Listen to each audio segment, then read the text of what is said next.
नमस्कार सर। नमस्कार। हमारा नाम रघुवीर सिंह यादव है। हम बिहार छपरा जिला के रहने वाले हैं। ये जो बंदी हुआ उसे एक सप्ताह पहले हम बिहार से मुंबई गए रहे कुछ पैसा कमाने खातिर। उससे पहले हम कभी शहर नहीं गए। गांव में हम खेती मजदूरी करते थे अपने परिवार को चलावे खातिर। हमारे परिवार में कुल 3 लोग थे। हम, हमारी घरवाली और हमारी बूढ़ी माई। घरवाली बेचारी पेट से थी और माही बेचारी हमेशा बीमार रहती थी। अचानक एक दिन माही का तबीयत बहुत ज़्यादा खराब हो गया, तो ओकर इलाज के खातिर हमको अपना खेत को गिरवी रखे पड़ी। दवाई इतना महंगा था कि सारा पैसा दवाई में ही खत्म हो गया। इलाज के लिए पैसा ही नहीं बचे और ना ही कुछ और गिरवी रखने को था। तो फिर हमारा मौसी का लड़का हमसे कहत रहा कि शहर चलो, वहाँ मजदूरी के अच्छे खासे पैसे मिलते हैं। तो हम उनके साथ चले गए इस उम्मीद पे कि शहर जाकर 2 पैसा ज़्यादा कमाते हैं तो ज़मीन भी छुआ लेंगे और माही का इलाज भी हो जाएगा। मगर हम गलत थे साहिब, ऐसा कुछ नहीं हुआ। हुआ जावे कि एक सप्ताह बाद पता चलता है कि कोरोना वायरस नाम का महामारी पूरे देश में फैलने के वजह से सरकार ने सारे राज्य को 21 दिन के लिए बंद करने का निर्णय लिया है। ये खबर सुनते ही परिवार वालन को हमरा चिंता होने लगा और हमको यहाँ ये चिंता होने लगा कि बिना राशन पानी के उन लोग इतने दिन कैसे रहेगा। यह सब इतनी जल्दी हुआ कि गांव में कुछ पैसा भी नहीं बेच पाया। देखते देखते 2 हफ्ता निकल गया। हमारा सारा पैसा भी खत्म हो गया। गांव से बीबी का फोन आता है कि घर में खाने को अनाज का 1 दाना नहीं। ऊपर से माही की तबीयत भी बहुत ज्यादा बिगड़ गया। राशन पानी लाने के लिए और माही का इलाज करावे खातिर पैसा चाहिए। मालिक से पैसे मांगे तो पैसा देने से साफ इनकार कर दी। कहने लगे कि काम करने के पैसे मिलते, घर बैठने के नहीं। समझ में नहीं आ रहा था कि कहां से पैसे भेजूं।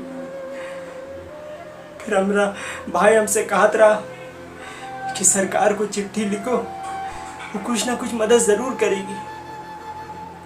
वो भी किया साहिब, मगर सरकार की तरफ से भी कोनो मदद नहीं मिला। फिर ये बंदी खुले से 1 दिन पहले गांव से खबर आवत है कि 4-5 दिनों से भूखे रहने के कारण माई का देहांत हो गया और बीवी बेचारी हॉस्पिटल में बेहोश पड़ी। यह खबर सुनते मानो पगला सा गए थे और अपने आप को कोसने लगे थे कि अब शहर काहे लाए। सोचने लगे कि कल ये बंदी खुलते शादी भाग जाएंगे अपने गांव। मगर ऐसा नहीं हुआ साहब। फिर से खबर आवत है कि कोरोना मरीज की संख्या बढ़े के खातिर बंदी को 20 दिन के लिए और बढ़ा दिया गया है। ये खबर सुनते ही हम सब मजदूर भाई और परेशान हो गए और अपने परिवार वालन की चिंता करने लगे कि बिना राशन पानी के और 20 दिनों में लोगों का क्या हाल होगा। और तब हम सब ने निर्णय लिया कि ना ही हम भूखे मरेंगे और ना ही अपने परिवार वालन को भूखे मरे देंगे। हम सब पैदल ही अपने गांव जाएंगे। तो हम सब निकल पड़े मुंबई से अपन बढ़िया बिस्तर बांध कर। हम कुल 20 मजदूर थे जो पैदल ही अपने गांव जा रहे थे। 2 दिन बिना कुछ खाए पिए लगातार चलने के बाद हम सब बहुत थक गए थे। तो हम सब एक रेल के पटरी के ऊपर सो गए। पर हम लोगों को क्या पता था कि उस रात की नींद हमरे कुछ मजदूर भाइयों के लिए मौत की नींद बन जाएगी। अचानक अचानक अधिया रात को हमरा को बहुत जोर के लघु शंका लगता है। तो हम उठकर एक झाड़ी की तरफ जाते हैं। तभी हमरा के एक ट्रेन हॉर्न मारते हुए तेजी से हम लोगों की तरफ आते हुए दिखता है। हम एक पल के लिए घबरा सा जाते हैं और दौड़कर सबों को उठाने की कोशिश करते हैं। कुछ मजदूर तो हमारी आवाज सुनकर उठ जावत है, मगर बाकी मजदूरों को हम उठाते हैं उससे पहले ट्रेन होकर हमारे आंखों के सामने बेरहमी से कुचलता हुआ चला जाता है।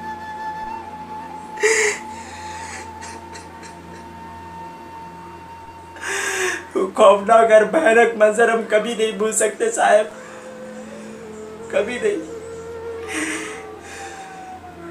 उस हादसे में कुल 16 लोगों की मौत होती है, जिनमें कुछ बूढ़े और बच्चे भी थे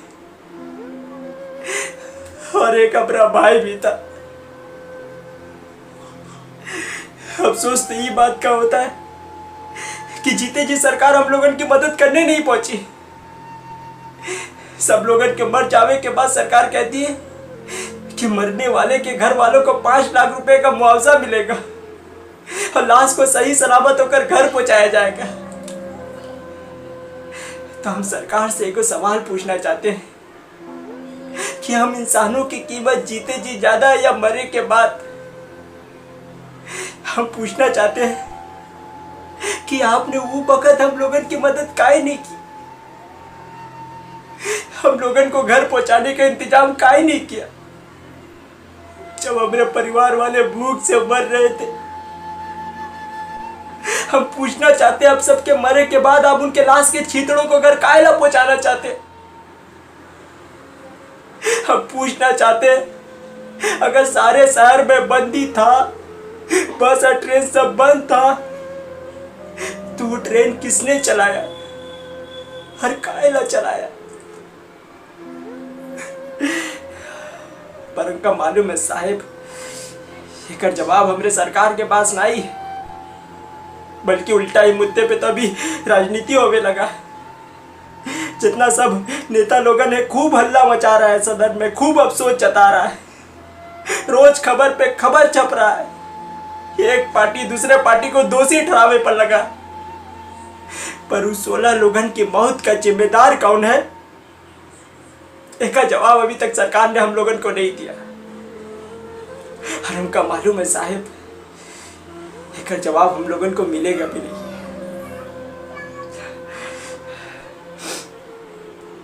सरकार कह रही थी कि चिंता करने की कोनो बात नहीं, हम सब गरीब लोगों के लिए राशन पानी का इंतजाम कर दिए, अब कोई गरीब मजदूर भूखा नहीं सोएगा। पर यकीन मानिए साहब, अगर इन 21 दिनों में सरकार की तरफ से हम लोगों को कोई भी मदद मिलती ना, तो ना ही भूख के कारण हमारी माँ की मौत होती और ना ही उन 16 मजदूर भाइयों की जिन्होंने भूख के चलते ट्रेन के नीचे कट कर अपनी जान गंवाई। और सिर्फ इन्होंने नहीं, ऐसे बहुत सारे गरीब मजदूर थे जिन्होंने बंदी में खाना ना मिलने के कारण मजबूरन अपने परिवार के साथ आत्महत्या करके अपनी जान दे दी, क्योंकि आप लोगों की सरकार वक्त पर उन गरीब लोगों को 2 वक्त तक खाना देने में नाकाम रही। वो गरीब थे साहब, गरीब थे, भिखारी नहीं।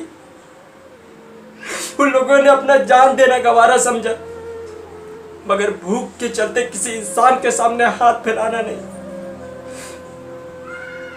अब तो सरकार की जनता के प्रति गैर जिम्मेदारी और लापरवाही को देखकर ऐसा लगता है कि कोरोना से लोग मरे ना मरे,